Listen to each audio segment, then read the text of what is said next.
தொடக்க காலகட்டத்தில் நடிகர்களுக்காக பார்க்கப்பட்ட சினிமா தான் இருந்தது. தியாகராஜ பாகவதர், சின்னப்பா தேவர், அப்புறம் எம்ஜிஆர், சிவாஜின்னு. அதற்கு பின்னால் கொஞ்சம் காலம் கழித்து இயக்குனர்களுக்காக ஒரு சினிமா, இந்த இயக்குனர் பேரை பார்த்தாலே அந்த படம் நல்லா இருக்கும்ன்ற ஒரு நம்பிக்கையை ஏற்படுத்திக்கிட்டு இருந்தது. அது கேஎஸ் கோபாலகிருஷ்ணன் காலகட்டத்திலேருந்து அப்படியே மாறி அப்புறம் பாலச்சந்தர், பாரதிராஜா படம். அது ஹீரோ யாருன்னா கிடையாது, பாரதிராஜா படம், பாலச்சந்தர் படம். இந்த காலகட்டத்தில் தயாரிப்பு நிறுவனங்களும் சில முக்கியமான ஒரு பங்கெடுப்பு செஞ்சது. அது வந்து சத்யஜோதி படம் நல்லாயிருக்கும். சத்யா மூவிஸ் வேறையாக இருக்கும், சத்யஜோதி வேறு. இப்போ ஏவிஎம்னா அது ஒரு கமர்ஷியல் சினிமாவாக இருக்கும், அந்த பிராண்டு வேறு. ஆனால் நல்ல படங்கள் வந்து இப்போ சத்யஜோதி இருக்கும், சூப்பர் குட் படம் அப்படின்னு. அது மாதிரி ஆஸ்கார் மூவிஸ்னு ஒரு கம்பெனி இருந்தது, எம் பாஸ்கர்னு ஒரு டைரக்டர்.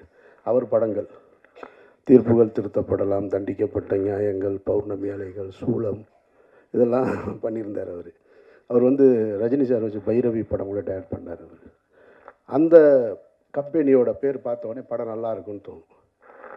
அதற்கு பின்னால் இப்போது அந்த இடத்த நீலம் ப்ரொடக்ஷன்ஸ் பிடிச்சிருக்கு.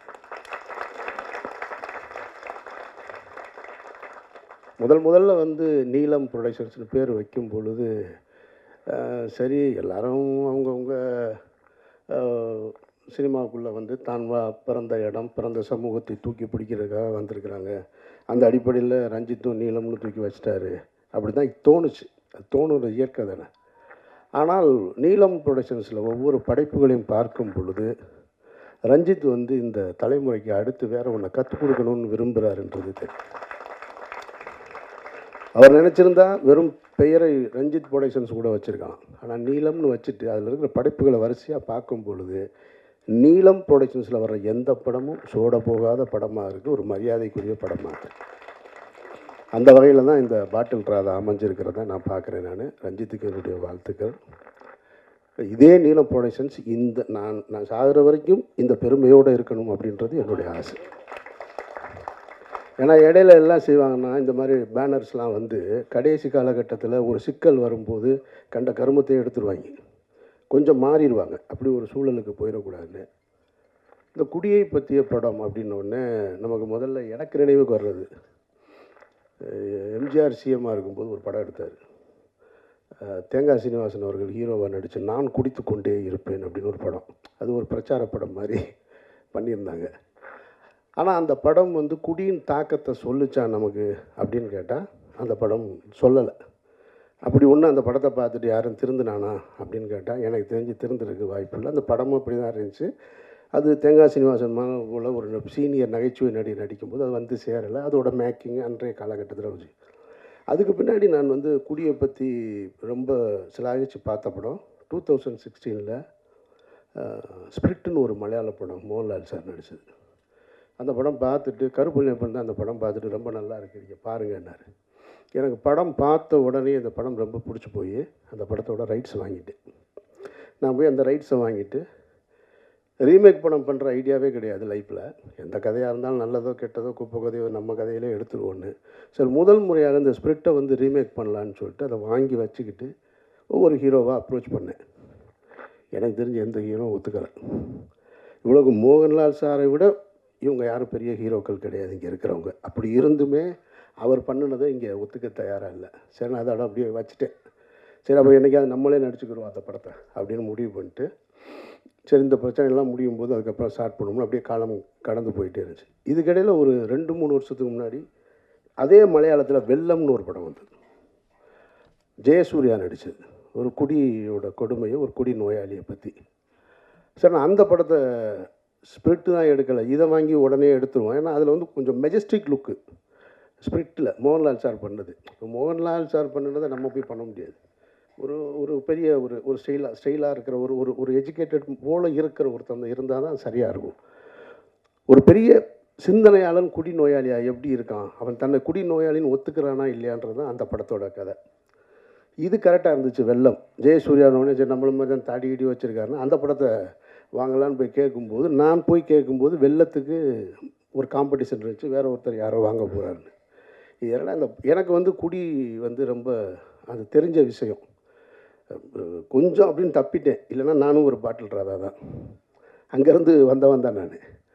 அதனால் அந்த படத்தை எடுக்க முடியல. அப்புறம் நானும் என்னோடய அசிஸ்டண்ட்டும் உட்காந்து இது ரெண்டுமே இல்லாமல் வேறு ஒன்று புதுசாக பண்ணலான்னு சொல்லிட்டு ஒரு கதை பண்ணணும். அது காரணம் என்னென்னா, எங்களோட ஃபேமிலியில் என்னோடய ஃபேமிலியில் ஒருத்தன் இருக்கான் இந்த மாதிரி.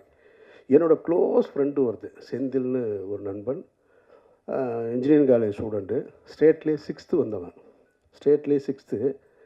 அவன் நாசமாக போனது குடியில் தான். அதுலேருந்து மீளவே இல்லை.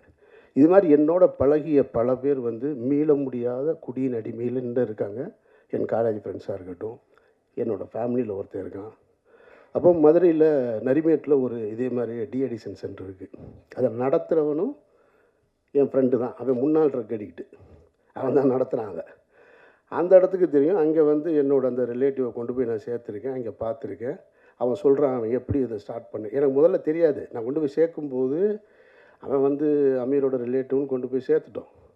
அவன் சொல்கிறான் என்னை தெரியல அவனுக்கு அப்படின்னா. தெரிலன்னா அவன் சொல்கிறான் ஒன்றா தான் நம்மலாம் குடிச்சிக்கிட்டு இருந்தோன்னு ஆரம்பித்து அவன் இந்த கதையை பூரா சொல்கிறான். என்னடா அண்ணே ரொம்ப மோசமாக போயிட்டேன், அதுக்கப்புறம் தான் இதை ஆரம்பித்தேன். அப்புறம் அதுக்கு இங்கே சைதாப்பேட்டையில் அதே மாதிரி ஒரு டிஅடிக்ஷன் சென்டர், அங்கேயும் நான் போயிருக்கேன் நான். அப்போ இதை வச்சு ஒரு கதை எழுதினேன். எழுதி வச்சாச்சு, பிகினிங் டு எண்டு. நானும் என்னோடய அசோசியேட் எழிலும் சேர்ந்து. அன்றைக்கி ரஞ்சித் கூப்பிட்டு இந்த படம் காமிக்கிறார். பார்த்து முடித்தோடனே தெரிஞ்சு அதை எடுக்க முடியாது அப்படின்னு. ஏன்னா அவ்வளவு சிறப்பாக எடுத்து முடிச்சிட்டாங்க பாட்டில் ராதாவில். இந்த படம் பார்க்கும்போது ஒரு குடி ஒரு நோய் அப்படின்றத ஒருத்தன் உணரணும். இன்றைக்கி அதை நோயின்னு உணராமல் பல பேர். இதை சீனிராமசாமி என்கிட்ட ஒரு முறை சொல்லியிருக்காரு. சார் அது ஒரு நோய் சார், அது குடி ஒரு நோய். அது நோயின்னு எவன் உணர்றானோ அவன் தான் சார் அதுலேருந்து வெளியில் வர முடியும். நான் ஒரு முறை ஒரு ஆட்டோவில் போகும்போது ஒரு ஆட்டோ டிரைவர் இதை என்கிட்ட சொன்னான். சார் நான் ஒரு பெரிய குடி நோயாளி சார், இப்போ நான் வந்து அதுலேருந்து வந்துட்டேன், ரொம்ப கேவலமான. அவன் சொல்கிறான் நான் ரொம்ப கேவலமானவன் சார், அவ்வளவு கேவலமான செயல்களை செஞ்சுருந்தேன் நான். அப்புறம் நான் கொஞ்சம் கொஞ்சமாக போய் அந்த கிளாஸுக்கு பேர் என்ன, ஏஏவா?